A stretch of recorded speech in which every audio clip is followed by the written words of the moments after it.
আজকে তোমাদের করাবো সংখ্যাগুরু মান। এখান থেকে তোমার 4টে নাম্বার, সংখ্যাগুরু মানে 4 থাকবে, মধ্যমাতে 4 থাকবে। আমি মধ্যমা করিয়ে দিয়েছি, মধ্যমা আর এই সংখ্যাগুরু মান দেখে গেলেই হয়ে যাবে।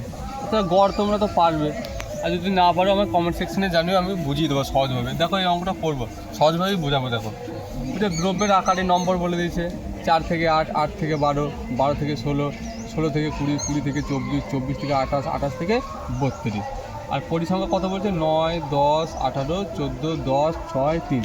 একটা অঙ্ক দেখো, আর কোনো অঙ্ক দেখতে হবে না, একটা দিয়ে তোমরা করতে পারবে সব, ঠিক আছে? আচ্ছা আমরা সাজিয়ে নিয়েছি, দ্রব্যের আকারের নম্বর সাজিয়ে নিয়েছি, পরিসংখ্যাটাও সাজিয়ে নিয়েছি। এবার আমাদের কাজটা কী বলো তো? এই যে পরিসংখ্যাটা দেওয়া আছে না, এই পরিসংখ্যাটা আমরা এখানে একবার টুকলাম। তারপরে এবার কী করব না, এই যে পরিসংখ্যাটা পেয়েছি এর সাথে যোগ করব, তাহলে এই কোনাকুনি যোগ হবে। তাহলে 10-এর সাথে 9 যোগ করলে কত হচ্ছে? 19। আবার কোনাকুনি যোগ হবে, তাহলে কত হচ্ছে? 18 আর 19 কত হচ্ছে? 20, 37। 19 আর 18 যোগ করলে কত হচ্ছে? 37, 20, 37, হ্যাঁ 37। 37 আর 14 যোগ করলে কত হচ্ছে? 40, 40, 50, 51। 51 আর 10 যোগ করলে কত হচ্ছে? 61। 61 আর 6 যোগ করলে কত হচ্ছে? 67। আর 67 আর 3 যোগ করলে কত হচ্ছে? না 70। এটা আমরা কি পেয়ে গেলাম? n পেয়ে গেলাম। এটা আমরা n পেয়ে গেলাম। হ্যাঁ, এবার n পেয়ে গেলাম, n/2টা আমরা নিশ্চয়ই বার করতে পারবো। তো আমাদের মধ্যমা নির্ণয়, এই সংখ্যাগুরু মান নির্ণয় সূত্রটা কি? সংখ্যাগুরু মান নির্ণয় করার সূত্র,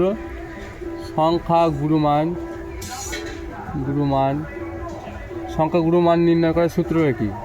L + F1 - F0 by 2F1 - F0 - F2 দিয়ে পুরোটা ব্র্যাকেট দিয়ে দেওয়া গুণ 8। এবারে আমি এইগুলো তোমাদের এখানে বোঝাচ্ছি। দেখো n আমরা জানি তো, তাহলে n/2টা বার করব। n জানা আছে 70, তাহলে n/2টা কি? n/2টা কেন বার করব? n/2 ধরেই আমি পুরো অঙ্কটা ক্যালকুলেশন করব। তাহলে n/2 কত হবে? n যদি 70 হয় তাহলে n/2 সমান কত হবে? হাফ হয়ে যাবে নিশ্চয়ই, 35 গুণে 70। তার মানে আমায় nটা জানা থাকলে n/2টা আমরা বার করতে পারবো। এই n/2 এর মানটা আমায় খেয়াল করি না, এখানে পুরো অঙ্কটা ক্যালকুলেশন করতে হবে। দেখো n/2 এর মান কত হয়েছে? 35। তো এই লাইনের মধ্যে কোথায় 35 আছে দেখো তো? 9, 19, 37, 51, 61, 67, 70 আছে। এখানে আমরা 35 তো পাচ্ছি না। তো 35 না পেলে আমরা একটা জিনিস বুদ্ধি খাটাবো, কি না 35-এর বড় সংখ্যা কত? 36। এই লাইনে আছে 36 নেই, তারপরে 36 পর 37, দেখো 37 আছে। তার মানে আমি এই খোপটা ধরে আমি অঙ্কটার ক্যালকুলেশন করব। বুঝে গেছে? n/2 এর যে মানটা বেরোবে সেটা আমরা এখানে খুঁজবো। তো 35-এর পর কি আছে? 36, এই লাইনে নেই 37, তার মানে 37। এই খোপটা ধরে এই অঙ্কটা আমরা করব। তাহলে এবার দেখো এখানে কি যে খোপটা ধরে করছি, এল মানে হচ্ছে এই খোপের নিম্ন শ্রেণী সীমানাটা কত? না 12। তাহলে আমরা কি লিখতে পারি? এখানে 12 লিখলাম, যোগ F1টা কী করে বুঝবো? যেটা আমরা পাচ্ছি, যে লাইনটা আমরা ধরে পাচ্ছি সেই লাইন ধরেই তো কাজ হবে এখানে। তাহলে F1টা হচ্ছে তোমার 18, তার ওপরেরটা কী হবে বলো তো? F0। আর F1-এর আগেরটা হচ্ছে F0, আর F1-এর নিচেরটা হচ্ছে F2। কেননা আমাদের এখানে মানগুলো বার করতে হবে।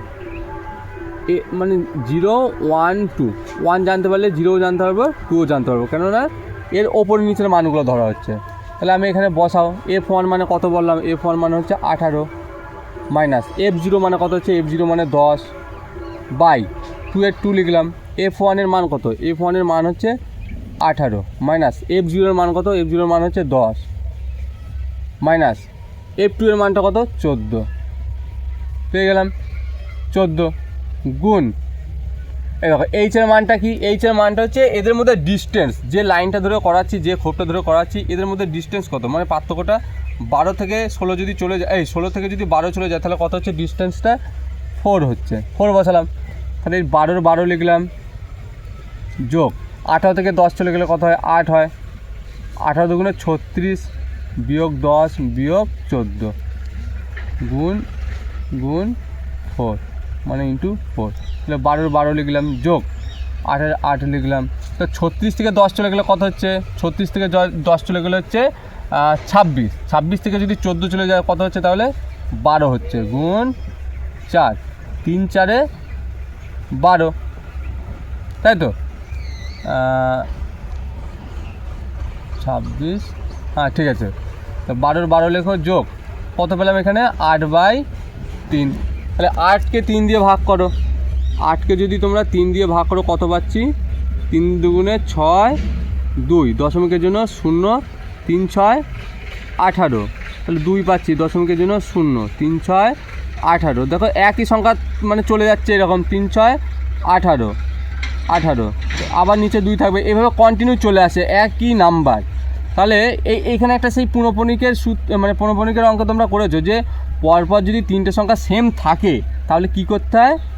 এই 3 নাম্বার সংখ্যাটা যদি সেম থাকে তাহলে কী করতে হয়? এই লাস্টের সংখ্যাটাকে 1 ধরতে হয়। 1 ধরে কী করতে হয় না, তার আগের সংখ্যাটার সাথে যোগ করে দিতে হয়, মানে এই 6-এর সাথে যোগ করে দেবো। যদি 3টে সংখ্যা সেম থাকে তাহলে সেই সংখ্যাটাকে 1 ধরে তার আগের সংখ্যার সাথে কত যোগ করবো? 1 যোগ করবো। তাহলে আমি এখানে কী পাচ্ছি? 2.6, এই 6-এর 6 আর এই 6-এর সাথে +1 করছি, তাহলে কত হলো? 7। তাহলে কত পেলাম এর মানটা?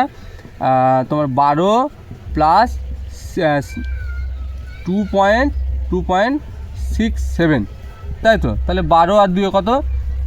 14 কত হচ্ছে? 6 7। এটা যেটাই বেরোবে সেটাই প্রায় লিখবা, যেটাই বেরোবে সেটা প্রায়। এটা কী বার করলাম আমরা? নির্ণেয় সংখ্যাগুরু মান, নির্ণেয় সংখ্যাগুরু, আর এখানে তো লিখেছি নির্ণেয় সংখ্যাগুরু মান, এটা পেয়ে গেলাম।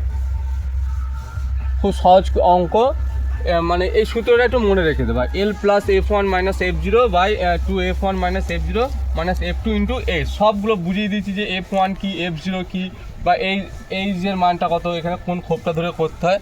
অঙ্কটা যদি ভালো লাগে তোমরা জাস্ট একটা লাইক করে দেবে, কমেন্ট আর সাবস্ক্রাইব না করা থাকলে সাবস্ক্রাইব করে দেবে। আর যদি তোমাদের কোনো অঙ্কের সমস্যা হয় আমার কমেন্ট সেকশানে জানাবে, আমি সলিউশন করার চেষ্টা করব। সবাই ভালো করে পরীক্ষা দাও আর অঙ্কগুলো করবে, পুরো 4টে নাম্বার থাকবে, হ্যাঁ, সহজ অঙ্ক 4 নাম্বার পাবে।